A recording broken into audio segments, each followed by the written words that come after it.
Our cover story tonight is about Qamar Javed Bajwa, Pakistan's outgoing Chief of Army Staff.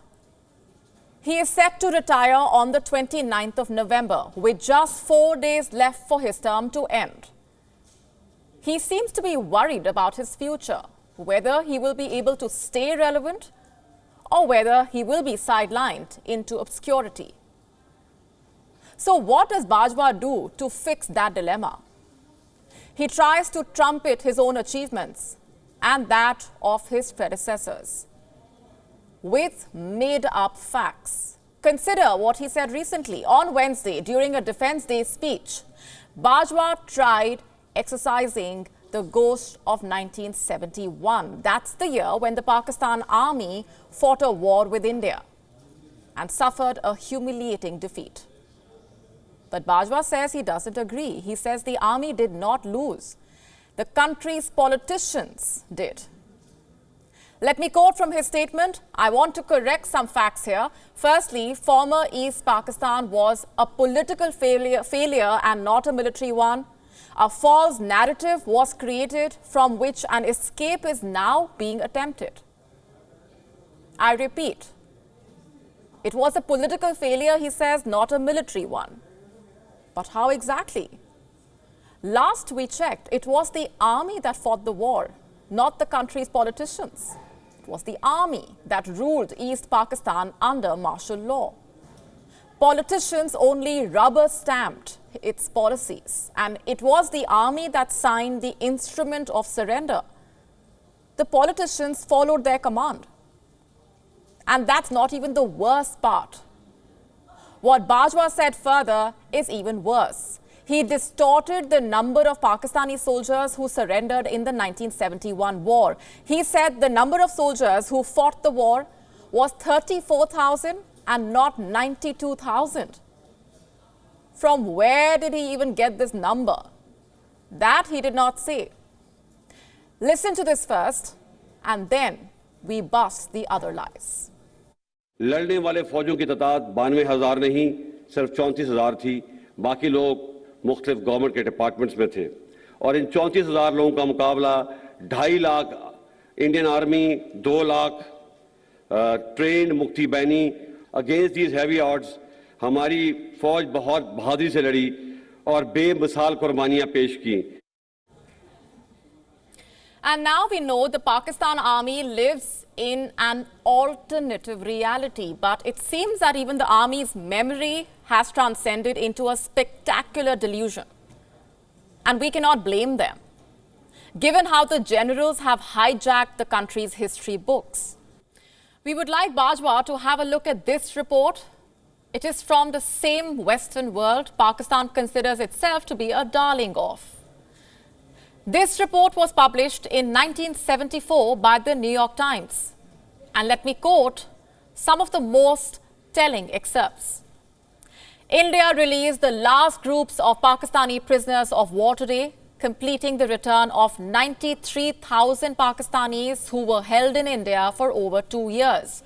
More than 76,000 soldiers and 16,000 civilians were held in Indian camps until India and Bangladesh agreed to their release last September. My point here is quite simple. The 1971 war was both a political and military failure for Pakistan. The country overestimated its own capabilities and underestimated India's military might. It not only ended up losing, but also divided. East Pakistan went on to become Bangladesh. Today, it could not care less what its former rulers have to say. In any case, Bajwa's remarks triggered a meme fest online. People are mocking him for fudging facts and trying to misrepresent history. And these people are not just from India. A majority of them happen to be from Pakistan itself. Have a look at this tweet. It's from a former Pakistani soldier. Read carefully what he's written.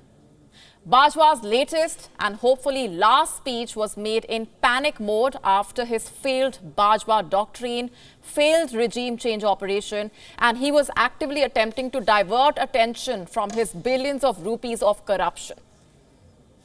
And this was just one reaction. There are many more, but you get the point here. The people of Pakistan themselves have lost faith in Qamar Javed Bajwa. That is assuming they ever had any faith. The criticism he is facing only proves this. The question, what was he thinking? What were his intentions behind making such a statement, behind lying? What motivated him? Like I said, an easy answer is his future. He will soon be out of power, and he fears he might lose relevance. Also, by calling the 1971 war a political failure, he seems to have tried disassociating himself from the collective failures of the Pakistani state under his tenure as army chief. He probably used the 1971 war as an excuse. You see, Bajwa is going down as one of the most reviled army chiefs in Pakistan. His tenure was one of the worst eras of military interventions, with a string of accusations of human rights violations carried out at the behest of Bajwa. Plus, another issue that causes anger among the Pakistani people are charges of corruption against Bajwa's immediate family. They amassed billions in wealth with their patriarch in power. They made investments in the oil business and real estate and transferred illicit revenues overseas. Simply put, Bajwa should be a worried man once he retires. It does not take time for dynamics in Pakistan to change. His track record could be exploited for political gains.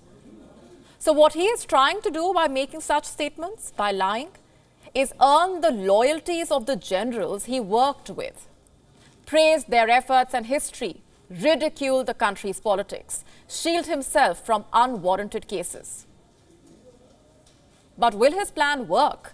Will his efforts bear fruit? We shall find out soon enough. WION now available in your country. Download the app now. Get all the news on the move.